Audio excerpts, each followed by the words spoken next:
So I'm a big believer in keeping Dillard around. I don't think you would get anything. You probably get draft picks. What kind of equity are you getting in return for an offensive lineman? They're just every team can use an offensive lineman. I just don't think anybody wants to give up a first or second round pick for an offensive lineman. Maybe I'm wrong, but if you're just getting a third and a fifth in return, I'd rather have a guy who started a handful of games at one of the most critical positions.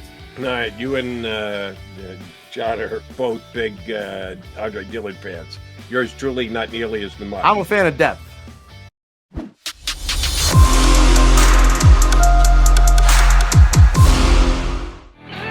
You got us here on Birds 365 on the JAKIB YouTube channel. Feel free to check out Johnny Mac's latest musings at JAKIBsports.com because John was with us for the first half hour, 35 minutes today, and then he had to hightail it over to the Novacare complex for the Eagles' first media gathering in season. John did a great job, as he always does, with all the off-season stuff and the workouts that the Eagles did have. But now the season gets underway with camp officially opening. So John will be there for us today and then certainly be back here tomorrow. Ric Serritella was supposed to sit in with us today. Major connection issues. He kept freezing up on us. So we will get that worked out before Ric's show here on JAKIB Media YouTube channel gets underway. I'm assuring you that. But we decided to forego the continued freeze up for the rest of today's show. So my buddy Tone DeShields, the producer of this show, who will also be contributing to this show going forward. As a matter of fact, he'll be sitting in for me on Friday. I've got to be off on Friday. So Tone will be hosting on Friday. Tone, I want to get a take from you since we're all sharing our football takes here. I was a little surprised at Johnny Mac's take. All right, Serritella says he's back. Is that the case? I'm back, guys. Back at it again. Optimum, I'm coming after you. If we're blaming Optimum, so be it. All right, then I'll ask this question to both of you guys because I was a little surprised by McMullen's answer. Jordan Howard, it's been great in that the Eagles haven't had to sign him this year. They've been able to just let him sit out there and they can use all 90 of their roster spots. But when another team steps up and decides they're going to bring him in for a workout, well, then the Eagles could lose out. I like the safety net that is Jordan Howard. The Eagles might bungle this if Howard signs with the Saints and the Eagles come up short at the running back position. Do you think they, when they found out that he was getting an official workout, that they put a call into him? I think they should have. How about you guys? Ric, you can start. Yeah, I think that you've got to keep him on the back burner and on hold because I like his style. I like what he brings to the table. He can keep it between the tackles. However, we talked about projecting the 53-man roster. Can the Eagles really guarantee him a spot? I mean, he's not taking over for Sanders or Gainwell. I think Boston Scott is a better player at this stage of his career, different type of player. But, I mean, Jordan Howard would be the running back 4, maybe 5 coming into camp. So I think that's why, they're giving guys like Kennedy Brooks and Jaquan Hardy a look. No, the Hardy thing they already moved away from. And they carried 4 running backs all last year. All 4 of the guys played. So it's not that they went out and signed a replacement, drafted a replacement guy for him. Yes, they signed as an undrafted free agent Kennedy Brooks, but they didn't rearrange it. They may have acknowledged in their own mind that they're not sure Jordan Howard can do again this year what he did last year, but they didn't replace him.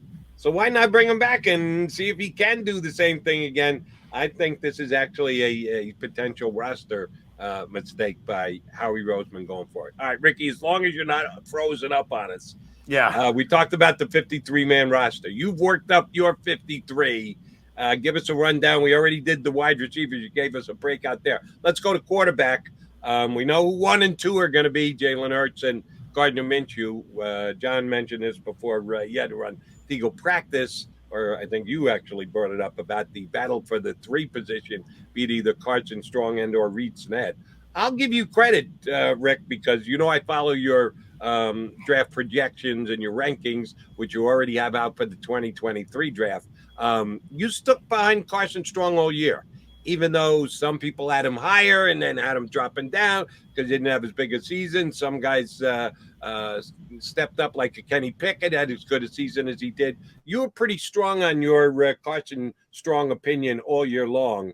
Can Reed Stinnett actually beat him out? Isn't Carson Strong a lock to be the Eagles' third string quarterback if he's got no knee issues? Well, when you got the medical concerns and you don't get drafted due to injury, there's no such thing as a lock. But I mean, if we're just taking a look at two guys side by side from an arm talent perspective, yeah, I think Carson Strong is in another kind of category. Now, Reed Stinnett, they're both pocket passing types. I've had a chance to hang out with Reed Stinnett for a week at the NFLPA Collegiate Bowl, where he did very well. And also spent some time, oh, by the way, behind Tom Brady, learning a thing or two in Tampa Bay. So he's a smart kid. He can make all the throws. Carson Strong can make throws that Reed Stinnett can't. And I think, despite the injury concern with the Carson Strong, there is a small window here. And Howie Roseman likes to explore quarterback options. We've seen him kind of stockpile these quarterbacks, flip them when they become disposable. And I think Carson Strong, if he does prove to be durable and stand up, hey, maybe come trade deadline, they feel comfortable enough to trade a Gardner Minshew and get something in return. I've mentioned the same exact thing, that a Gardner deal is not impossible. It's unlikely, but it is not impossible if someone wants to overpay, if somebody has a major injury. Eagle fans remember just a couple of years back when they were able to spin off their supposed starting quarterback and hand the job to Carson Wentz. The only reason why that happened was because Teddy Bridgewater got injured in Minnesota, and that made Sam Bradford a guy who could be dealt for a higher draft pick than anyone thought was humanly possible. All right, offensive line. How many O-linemen do you think the Eagles will have on their original 53, Ric Serritella? I think they've got to have at least 10. We all know who the starters are. I think, Driscoll and Dickerson are two guys I think that are going to step up and kind of play a key role this year. I think Cam Jurgens is maybe one of the most underrated players that were added to the offseason. When I see Cam Jurgens out of Nebraska, I saw a guy that can get down the line and pull as good as any offensive line prospect in this year's draft. And I like his giddy up. He can get to the second level. He seeks out contact. He's a gritty guy. Cam Jurgens is a guy I think you're going to hear a lot about. And I do think he's the eventual successor to Jason Kelce. So I have Landon Dickerson. I've got Cam Jurgens. I got Kelce. Seumalo, he's coming off that Liz Frank, and I think that could be an issue. I think we're maybe underestimating that kind of injury and what Seumalo will have this season. Now, we mentioned Driscoll, Lane Johnson, obviously, Jordan Mailata, your guy LaRaven Clark, I think adds a veteran presence, and then Andre Dillard. I've heard this nonsense that they should explore trading him. I mean, let me tell you, fellas, offensive linemen are like starting pitching. You never have enough. And, who's talking about Jordan Mailata this time last year being such a significant player for the Eagles? And to me, I would stockpile the offensive line more than any other position, which the Eagles have done, because injuries have a funny way of making this thing shake out. So I'm a big believer in keeping Dillard around. I don't think you would get anything. You probably get draft picks. What kind of equity are you getting in return for an offensive lineman? Every team can use an offensive lineman. I just don't think anybody wants to give up a first or second round pick for an offensive lineman. Maybe I'm wrong, but if you're just getting a third and a fifth in return, I'd rather have a guy who started a handful of games at one of the most critical positions. All right, you and John are both big Andre Dillard fans. Yours truly not nearly as much. I'm a fan of depth. I understand, but I think you got a guy like LaRaven Clark that you could plug in there, and he might be every bit as good as a Andre Dillard. And if you can get draft equity, I do agree with you. and this kind of speaks to the level of player you're trading, you're not going to get a first or second round pick from him. The best you're going to get is a third round pick, and we're only 3 years removed from him being a first round pick. But that's what you have to do when guys don't live up to expectations. They used a first round pick 2 years ago on Jalen Reagor. They have no prayer of getting a first round pick, a second round pick, a third round pick, a fourth round pick. You're talking about a fifth or a sixth or maybe even a seventh, and then you can get in the conditional picks and everything else that could move them back up. At some point, you just got to go, all right, we missed. And I think they missed a little bit on Andre Dillard. Yes, did he fill in when Mailata went down last year? They weren't terrible. Yeah, there was a drop-off. You could see he wasn't as good as Mailata was, but there wasn't an oh my God moment last year when they plugged him in to the left tackle. One of the reasons why I would absolutely think about keeping him available and see what the open market says he's worth in a trade, he's a left tackle only. They moved him over to right tackle in his rookie year, and that was some oh my God moments that did not go well, and he got beaten badly. And the Eagles have, since their offensive line coach has been here, they have always prioritized the ability to play multiple positions, that they try and cross-train these guys at different spots so that if you are hit with a rash of injuries, which you don't want to project or predict, but when it happens, you got to be able to deal with it if you're in a better position to do so, because you've got guys who can play multiple positions. The Eagles put a high value on that, and they've never been able to get that out of Dillard. He's a left tackle only. Yeah, Joe, really quick, you guys, not to step on your toes, but I'm really curious about this, Rick. Since you're the draft guy, again, the Eagles are a team that love to cross-train their offensive linemen, like Jody said. You have to be able to do more than one thing in order to last on this roster, in order to show your true value. A guy like Andre Dillard, he's clearly a pure left tackle, and anytime he's trying to do anything else, he's struggled. How is that something that gets past the scouts and the draft evaluation? Because again, Jeff Stoutland, I'm pretty sure he's someone who's heavily involved in, scouting these guys and analyzing these guys and making sure these guys are what they actually need. And, the Eagles are known for being able to find diamonds in the rough at the offensive line position. So why sacrifice such a valuable asset as a first-round pick on a guy that you clearly had to know on some level that he isn't capable of being cross-trained? Like, is there anything behind the scenes that they were aware of that, or maybe they weren't aware of it? Well, I think coming out of Washington State and that air raid attack, he had athleticism, and I think they were a lot of times playing a 2-point stance, and I think that's where things get tricky with the evaluation over to the pro side. Is you see a guy that's athletic, you figure you can work with him, and I think that's what happened here with Dillard. And so, offensive line has become one of those positions that's just like wide receivers in a way, where the simplified offenses at the collegiate level, the hurry up and go. A lot of times you don't get to see the technical skill set. You just see the athleticism, the conditioning. And I think that was the appeal there to Dillard. And, the Eagles now made their bed with that one. I will say, speaking to that versatility, though, the one guy to keep an eye on here, again, an undrafted rookie free agent. And I love these guys because 27 to 33% of every NFL roster consists of undrafted free agents. And this guy, Josh Sills, out of Oklahoma State, keep an eye on this kid. You want to talk about versatility. He's played all 5 positions at Oklahoma State, and he can play tackle. He can play guard. We had him out at the NFLPA Collegiate Bowl. He even took some reps at center upon scouts' request. So I think this is a guy, the Eagles have done a great job uncovering some undrafted free agents. We talked about the wide receiver 5 or 6 spot. Look at all the talented undrafted free agents that we're talking about. Same thing with the offensive line here. There's a handful of guys. You speak to that position versatility.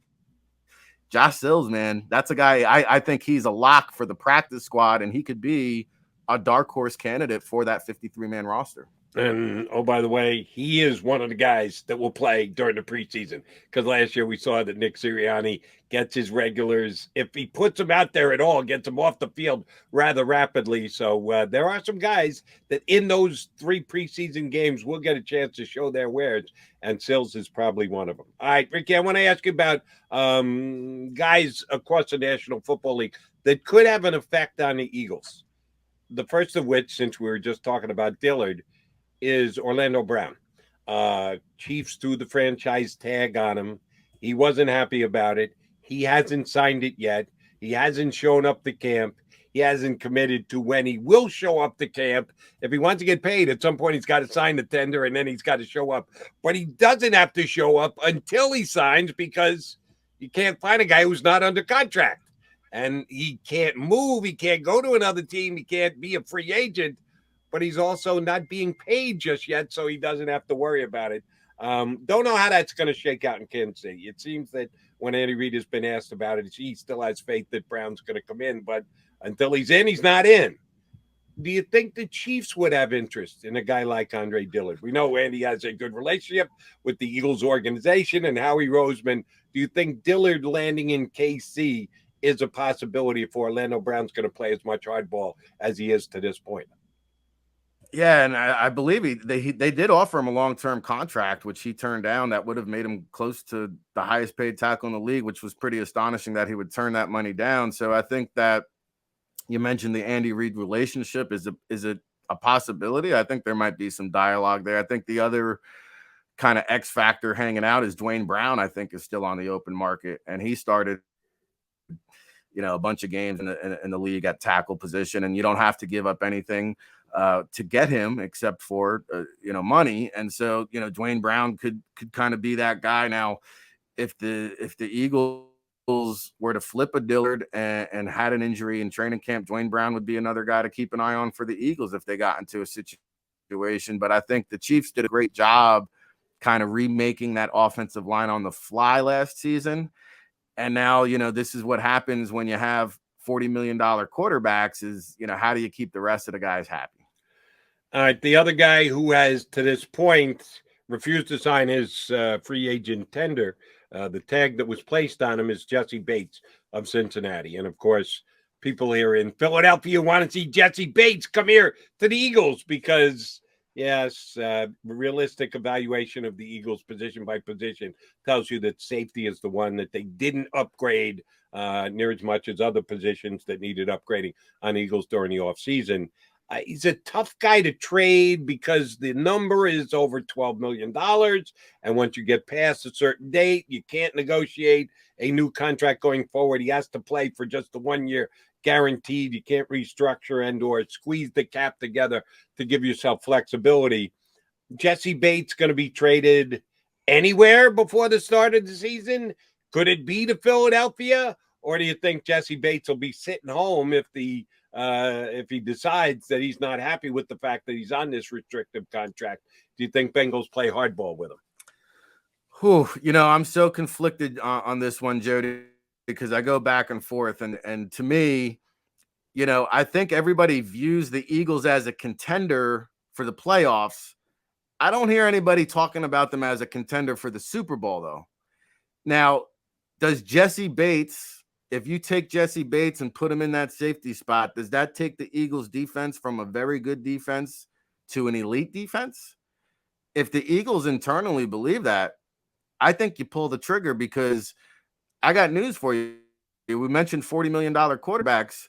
Jalen Hurts is coming up here. And the offseason, not only we talked about the coaching continuity might be disrupted, you're going to have a lot of different faces on this squad. And there's not going to be a Jason Kelsey. There's probably not going to be a Fletcher Cox.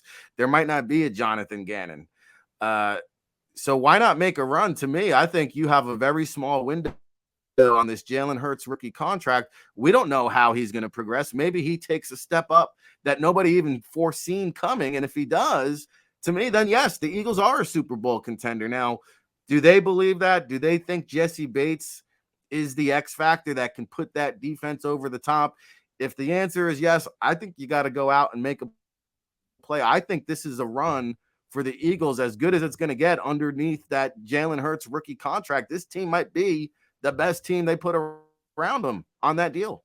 All right. So what it comes down to, Ricky, and I got to get your take on this.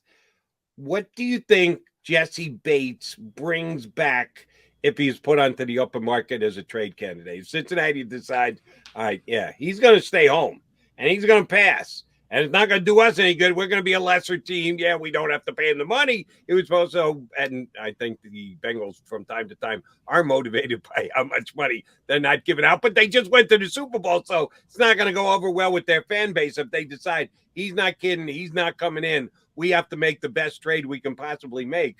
What do you think the price tag is for Jessie Bates?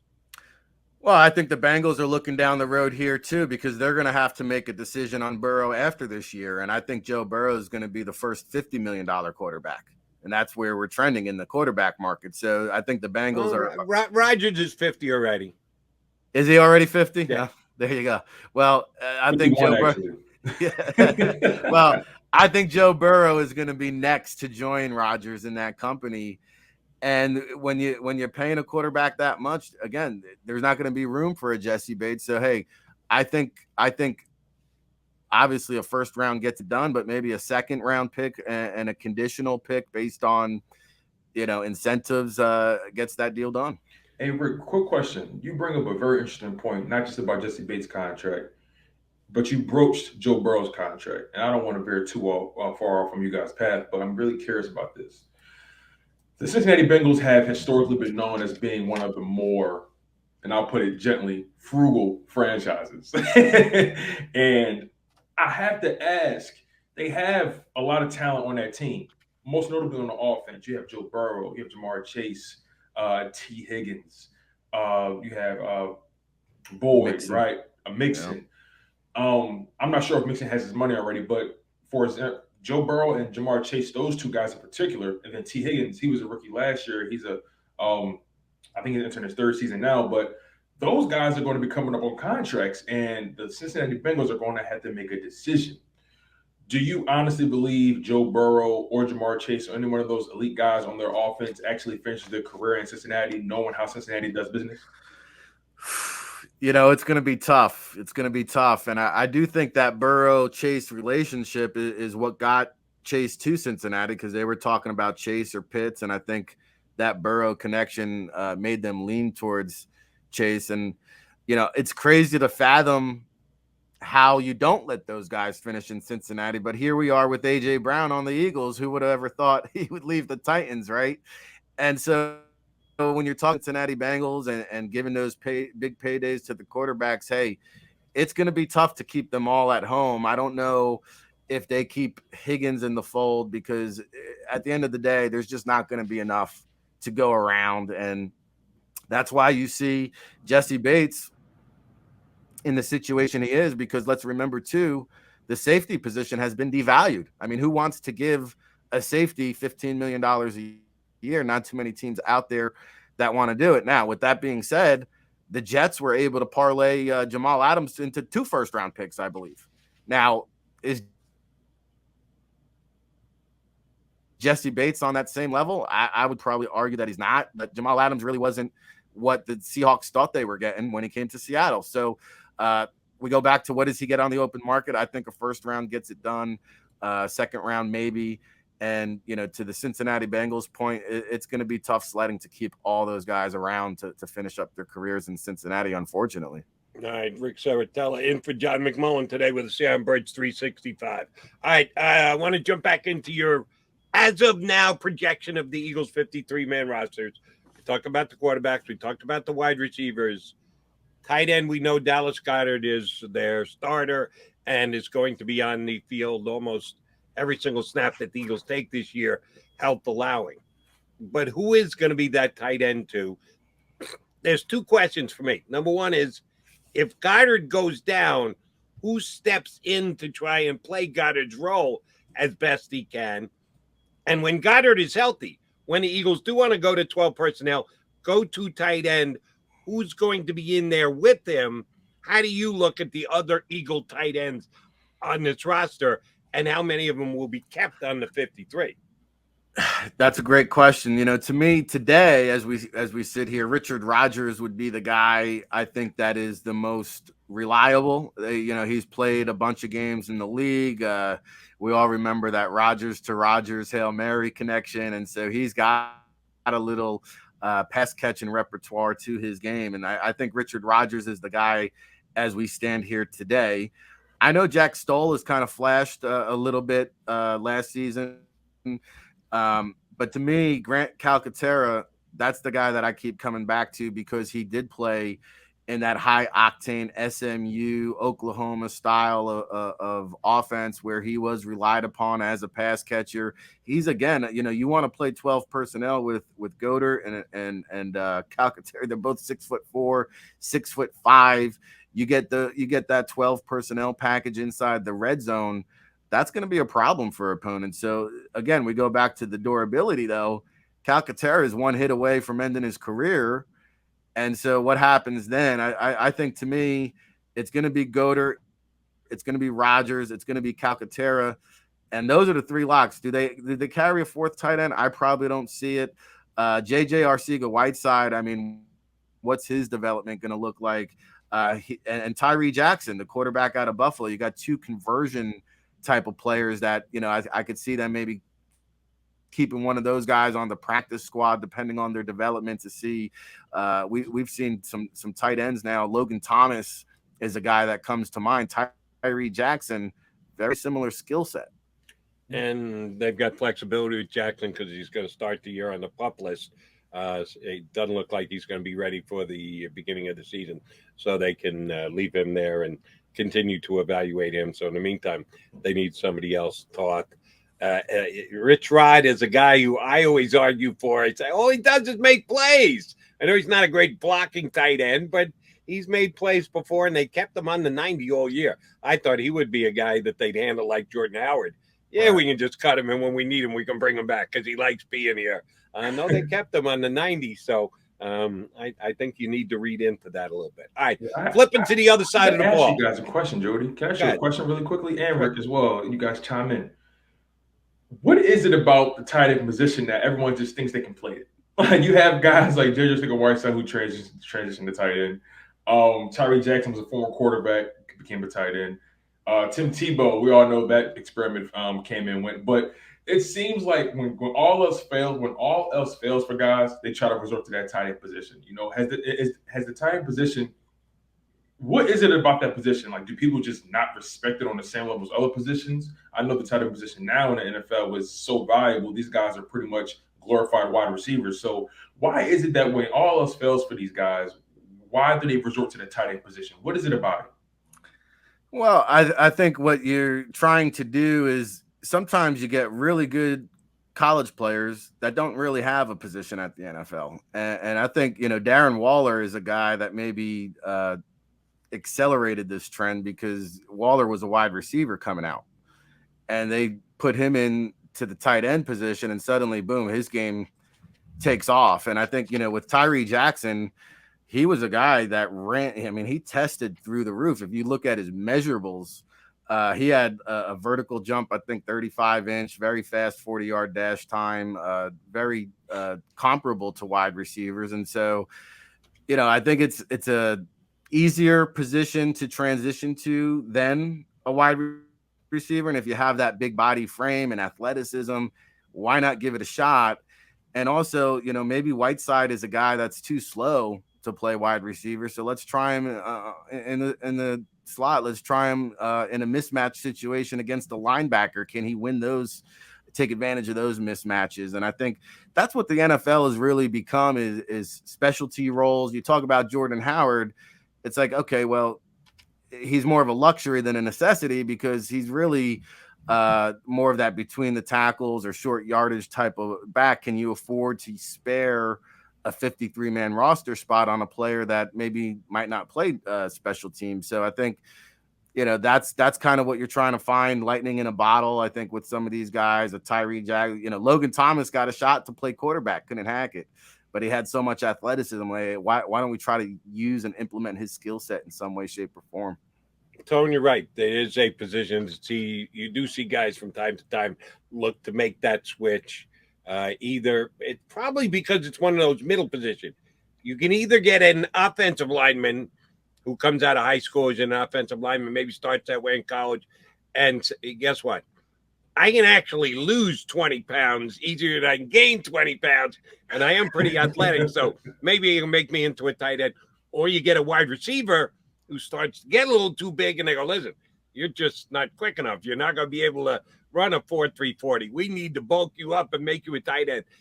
It's that middle position, and it's all dictated by body types. That's why I think you see it as often as you do. It's a good point out of you. All right, Ricky, I need your take on the Eagles linebacker position. I'm a big Nakobe Dean fan. If I remember correctly, talking draft with you leading up to it last year, you were pretty big on Nakobe Dean as well. We know he dropped in the draft because of injury question marks. He didn't do the full-blown athletic workout at the combine, so some people question, is he athletic enough?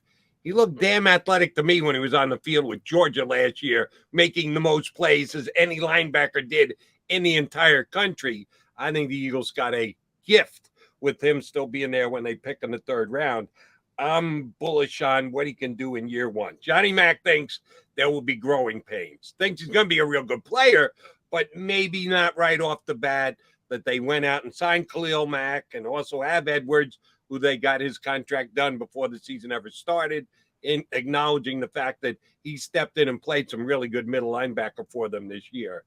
We know all three of those guys are going to be on the team, so not as much a 53-man roster question as a question of how much are they going to play. Do you think it's going to be a slow roll for Nakobe Dean, that he's going to have to earn his way onto the field? Do you think that he can grab a starting position before the season ever starts? How do you see linebacker playing out for the Eagles? I think that's going to be a storyline to monitor throughout the preseason, because to me, Nakobe Dean, from a talent perspective, it was a great value. I think we had him number one on our big board as the top, inside linebacker in the draft. So when you have that kind of talent, when you played big time football on a national stage and done what he's done at Georgia, I wouldn't discount him. I know they gave Kaiser White a lot of money, and he's going to probably start alongside Reddick. I think TJ Edwards is probably the guy right now that I would put as the favorite to start. But I think if Nakobe Dean comes in here and plays good ball, it's going to be hard to keep him on the sideline. And, if I was a betting man, shout out to the Ocean Casino, I would bet money on Nakobe Dean starting week one, because I believe in the player, I believe in the man, I believe in the talent, and I think he's going to have a really strong preseason. All right, and how about the safety position, Ricky? I think I was talking about this when your feed went down. So they've got returning Epps, who they like a lot. John is pretty outspoken that, and sometimes he gets information from coaches that is on the record, off the record. He's never come out and said, the coach told me, but read between the lines. They seem to like Marcus Epps a lot. They bring Harris back. They signed Jaquiski Tart. All these guys are competent safeties. None of these guys are playmaking safeties. They look pretty similar to me. Yeah, some are better at one aspect than the other, but none of them stand out in that group of three. We know they're all going to be on the team. They're all going to play. How do you think they determine who plays when? Well, I think Harris and Epps are the clear leaders. I know Epps, I think he averaged about 31 snaps a game last year, and I could see that snap count doubling. So I think Jaquiski Tart is really a mystery at this point. I think you're trying to catch lightning in a bottle, and I think there's a lot of possibilities with Tart. I mean, it wouldn't shock me if he winded up coming out and playing well and winning the starting job. It wouldn't surprise me if, he was a shell of himself and winds up getting cut. Because Kayvon Wallace is still on the roster. Reed Blankenship is a guy out of Middle Tennessee. I remember this is a 4-year starter, 3-time team captain. I remember the same coach who told me about Kevin Byard coming out of Middle Tennessee. He hit me up about Reed Blankenship maybe about a sophomore season. He said, "Hey, coach, I got a player for you." And he's further along than Kevin Byard at this stage of his career. And so Blankenship then ran into some injury woes later on in his career, didn't necessarily have the senior campaign that draft analysts projected. But I think, you've got a dark horse candidate there that might sneak up on some people and win a roster spot there. We'll have to keep our eye on Reed Blankenship. All right, let us take our final time out of the day. I know what I want to talk about with Rick when we come back. I've known Ricky as Mr. NFL Draft Bible for the better part of a decade now. And when I get Ricky up, I almost always talk exclusively draft with him. So if we have him here, we got to talk draft with him, right? Yeah, I want to get his early before they ever get to campus rankings of the quarterbacks who will be available in this upcoming draft because, yeah, we don't know that Jalen Hurts is going to be the quarterback of the Eagles past 2022. So when we come back, we'll get Ricky's rankings of the quarterbacks who will be in the 2023 draft coming up next here on Birds 365.